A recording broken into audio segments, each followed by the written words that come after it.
لوگ اس کو سمجھ لیں تو یقیناً کینے سے وہ نفرت کریں۔ کینہ رکھنے والے کی کوئی عبادت قبول نہیں ہے، بلکہ حدیث پاک میں آتا ہے کہ اس کے سر کے اوپر بھی اس کا سجدہ نہیں جاتا، اس کے سر کے اوپر بھی اس کی دعائیں نہیں جاتی۔ کسی کے لیے اپنے دل میں کینہ مت رکھو، کینہ نکالو دلوں سے تاکہ اللہ تعالیٰ دعائیں قبول کرے، تاکہ اللہ عبادتیں قبول کرے۔ اسی لیے جلدی سے جو لوگ کہتے ہیں نا کہ ہماری دعائیں قبول نہیں ہوتی، سب سے بڑی رکاوٹ دعا کی قبولیت میں کینہ ہے۔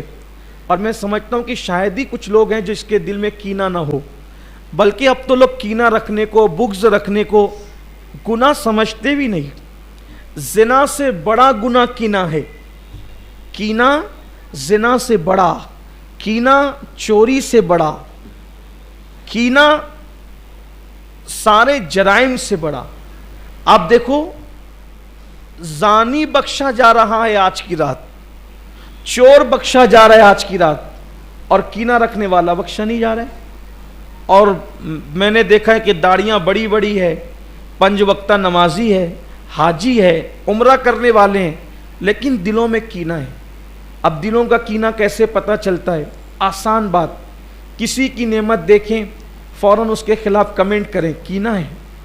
کسی کو اچھے دن میں دیکھیں فوراً اس کے بارے میں بری باتیں کہنے لگے، کینہ ہے۔ بلکہ 4 دوست رہتے ہیں، ایک اٹھ کر کے چلا جاتا ہے تو 3 مل کر کے اس کی برائی کرتے ہیں، کہیں نہ کہیں اس کے لیے دل میں کینہ ہے۔ کینہ مت رکھو دل میں، اس سے کوئی عبادت، بلکہ جو دل میں کینہ رکھتے ہیں مرتے وقت ان کی زبان پہ کلمہ بھی جاری نہیں ہوتا۔ اس لیے آج کی اس مبارک رات کا سب سے بڑا پیغام یہ ہے کہ اپنے دلوں سے کینہ نکالیے اور کوشش کیجئے کہ ہمارا دل ہر مسلمان کے لیے پاک و صاف رہے۔ یہ دل جب پاک و صاف رہے گا، دیکھو دنیا میں کوئی انسان ایسا نہیں ہے جو گنہگار نہ ہو۔ گناہ رکاوٹ نہیں بنتے دعا کی قبولیت میں۔ دعا کی قبولیت میں جو چیز رکاوٹ بنتی ہے وہ کینہ بنتی، یا تو پیٹ کا حرام لقمہ دعا میں رکاوٹ بنتا ہے قبولیت میں، یا تو دل کا کینہ رکاوٹ بنتا ہے قبولیت میں۔ اس لیے ہمیں چاہیے کہ ہم اپنے دلوں سے کینہ نکالیں۔ آج کی رات بہت مبارک رات ہے۔ اللہ کے رسول علیہ السلام فرماتے ہیں کہ جیسے ہی 14 تاریخ کا سورج غروب ہوتا ہے اور 15ویں کی شام آتی ہے تو سرے شام سے اللہ تبارک و تعالی اپنے بندوں سے ندا فرماتا ہے، اعلان فرماتا ہے، اے میرے بندو، تم میں کون ہے جو مجھ سے مغفرت طلب کرے تاکہ میں اس کو بخش دوں؟ تم میں کون ہے جو مجھ سے روزی مانگے تاکہ میں اس کو روزی عطا کروں؟ تم میں کون ہے جو مجھ سے اولاد مانگے تاکہ میں اس کو اولاد عطا کروں؟ آج مانگو مجھ سے جو مانگنا ہے۔ بعض لوگوں کا خیال یہ ہے کہ اللہ تعالیٰ یہ تو ہر رات کہتا ہے، لیکن فرق شب برات میں اور ہر رات میں فرق کیا ہے؟ شب برات میں اور ہر رات میں فرق کیا ہے؟ لوگ کہتے ہیں کہ یہ تو اللہ ہر رات کہتا ہے۔ اللہ ہر رات کہتا ہے، مگر ہر رات وہ رات کے آخری حصے میں کہتا ہے۔ اور شب برات کی خصوصیت یہ ہے کہ شب برات میں اللہ تبارک و تعالی مغرب ہی سے جیسے ہی سورج غروب ہوتا ہے ویسے ہی اللہ کا اعلان ہوتا ہے، جو مانگنا ہے مانگو، میں تمہیں عطا کروں گا۔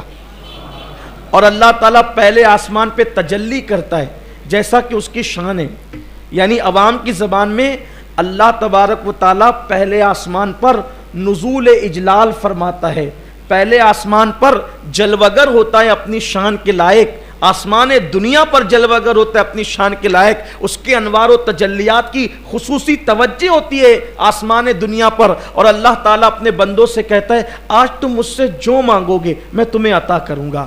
لیکن مانگنے والوں کو چاہیے کہ وہ یقین سے مانگے، اور اللہ کا شکر ہے کہ آج ہم اللہ کی بارگاہ میں مانگنے کے لیے آئے ہیں۔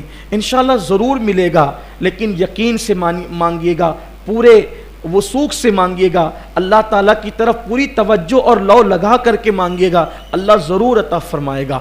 میرے آقا صلی اللہ علیہ وآلہ وسلم کے دیوانوں، لیکن آج ہم سب سے پہلے اللہ کی بارگاہ میں رجوع کریں گے، توبہ کریں گے۔ دیکھیے بہت سارے لوگ ایسے ہیں جو یہ سوچتے ہیں کہ بھئی اللہ تو کریم ہے، اللہ تو رحیم ہے، ہم کچھ بھی کریں وہ ہمیں معاف کر دے گا۔ لیکن ایک بات آپ سے کہنا چاہتا ہوں، بے شک اللہ کریم بھی ہے، رحیم بھی ہے، 70 ماؤں سے زیادہ اپنے بندوں سے وہ پیار بھی کرتا ہے۔ دوسری طرف ہماری توجہ نہیں ہے، مگر اللہ تبارک و تعالی غیرت والا بھی ہے، اور اس کی غیرت کا عالم یہ ہے کہ اگر معصوم جس کو اس نے اپنے ہاتھوں سے بنایا اور اس معصوم ذات کو فرشتوں سے سجدہ کروایا اور اپنا خلیفہ بنایا، اگر ان سے ایک لغزش پیغمبرانہ ہوتی ہے تو اللہ تعالیٰ آدم علیہ السلام کو اپنی غیرت کی وجہ سے جنت سے نکال دیتا ہے، اور آدم علیہ السلام 200 سال تک روتے رہتے ہیں، اللہ تعالیٰ کوئی جواب نہیں دیتا۔ تو کیا اس سے ہمیں عبرت نہیں ملتی کہ جو اس کے محبوب اور مقبول بندے ہیں، اگر وہ ایک لغزش پیغمبرانہ کرے، ایک قطع اجتہادی کرے، ان سے ہو جائے، وہ بھی کسی حکمت کے تحت، تو 200 سال تک وہ روتے ہیں، پھر بھی ان کو کوئی جواب نہیں ملتا، تو ہم جیسے پاپی گنہگار سیاہکار ہمارا کیا حال ہوگا؟ ہم اللہ کی بارگاہ میں کیوں گڑ گڑاتے نہیں؟ دیکھو اللہ تعالیٰ تو بہت غیرت والا ہے، لیکن اس کے محبوب صلی اللہ علیہ وآلہ وسلم کی غیرت سے اللہ کی غیرت کا اندازہ لگاؤ۔ ہم سوچتے ہیں حضور ہم سے ہمیشہ راضی رہیں گے، اللہ ہم سے ہمیشہ راضی رہے گا، لیکن حضور علیہ السلام تو ہم جیسے لوگوں کی کوئی اوقات اور حیثیت ہی نہیں۔ حضور علیہ السلام تو چھوٹی چھوٹی لغزشوں پر صحابہ سے بھی ناراض ہو جاتے تھے، صحابہ سے بھی ناراض ہو جاتے۔ اگر حضور ہم سے ناراض ہو جائیں تو کیا ہوگا؟ ہم نے تو کتنے گناہ کیے ہیں، حضور کیسے چھوٹی چھوٹی لغزشوں پہ ناراض ہوتے ہیں، ذرا دیکھیں۔ ایک صحابی ہے، پہلی بات تو یہ یاد رکھنا چاہیے کہ صحابی اس ہستی کو کہتے ہیں کہ انبیاء کے بعد سب سے بڑا مرتبہ اگر روئے زمین پر کس کا ہے تو وہ صحابہ کا ہے۔ کوئی ولی، کوئی کتب، کوئی غوث، کوئی ابدال کسی صحابی کے مرتبے کو نہیں پہنچ سکتا، یہ صحابی کا مرتبہ ہے۔ لیکن ان سے چھوٹی چھوٹی لغزشیں ہوئی، حضور ناراض ہو گئے، اور کیسے ناراض ہوئے؟ منہ پھیر لیا کرتے تھے۔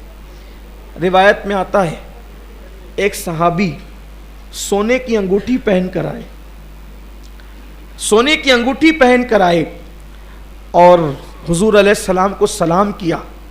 آقا علیہ السلام نے سلام کا جواب نہیں دیا بلکہ منہ پھیر لیا۔ حضور علیہ السلام نے منہ پھیر لیا۔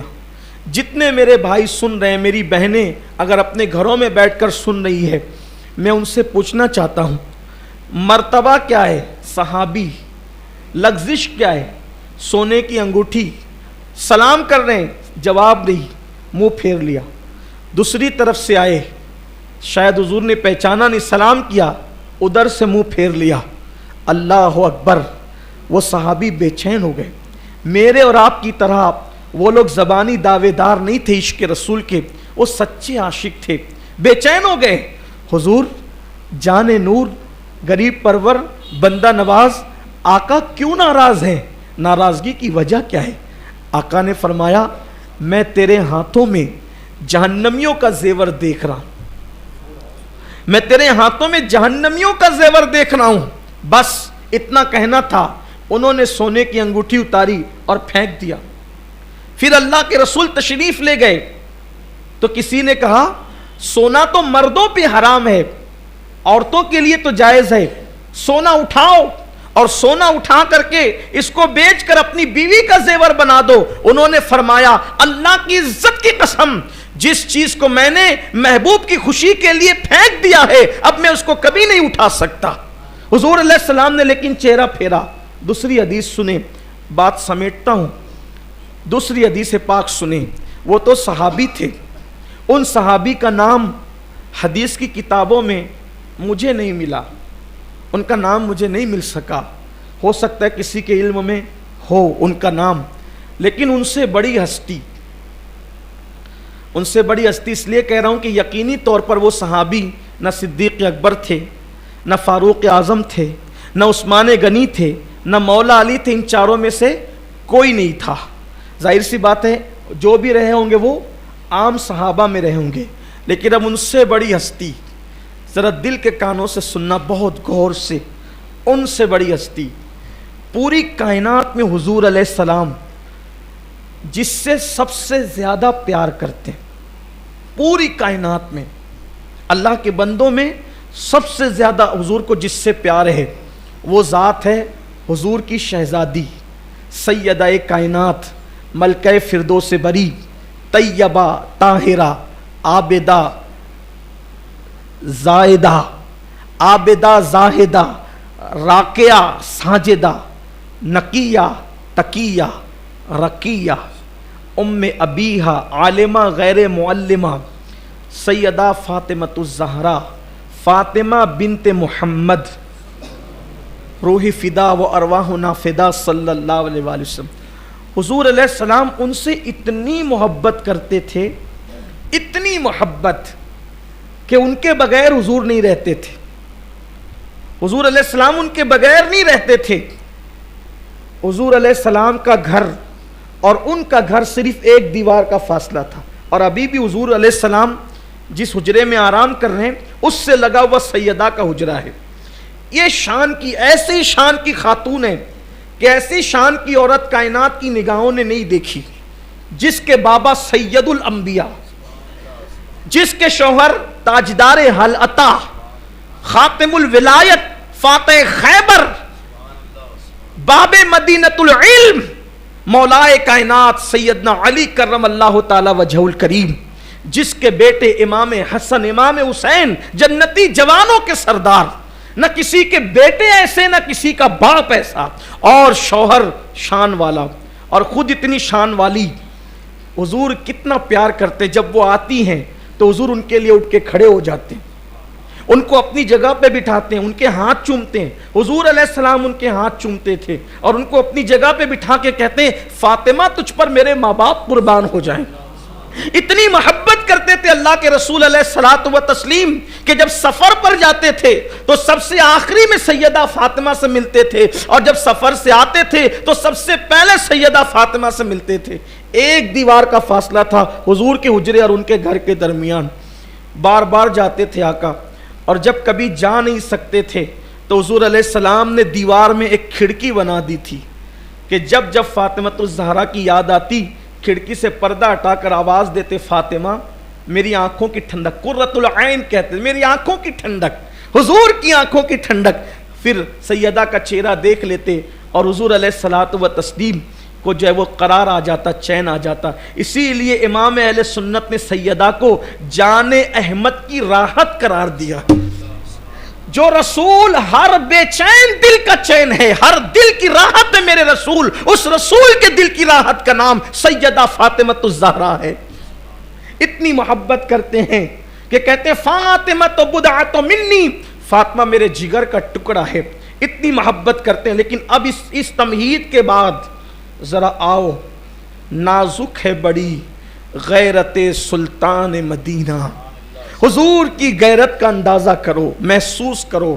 ایک دن میرے آقا ہر دن کے معمول کی طرح سیدہ فاطمۃ الزہرا کے گھر تشریف لائے۔ کیا دیکھا کہ ریشم کے پردے جس پر تصویریں بنی ہوئی ہے وہ سیدہ فاطمۃ الزہرا کی دیواروں پر لٹکے ہوئے ہیں۔ سیدہ فاطمہ کی دیواروں پر پردے ریشم کے لٹکے ہوئے ہیں۔ اسلام میں دروازے پہ پردہ لگا سکتے ہیں، کھڑکیوں پہ پردہ لگا سکتے ہیں، لیکن دیواروں پہ پردے نہیں لگا سکتے۔ سیدہ فاطمہ نے اپنے بابا جان کی آمد کی بنیاد پر ہو سکتا ہے شاید اپنے گھر کی دیوار پہ پردہ لگایا۔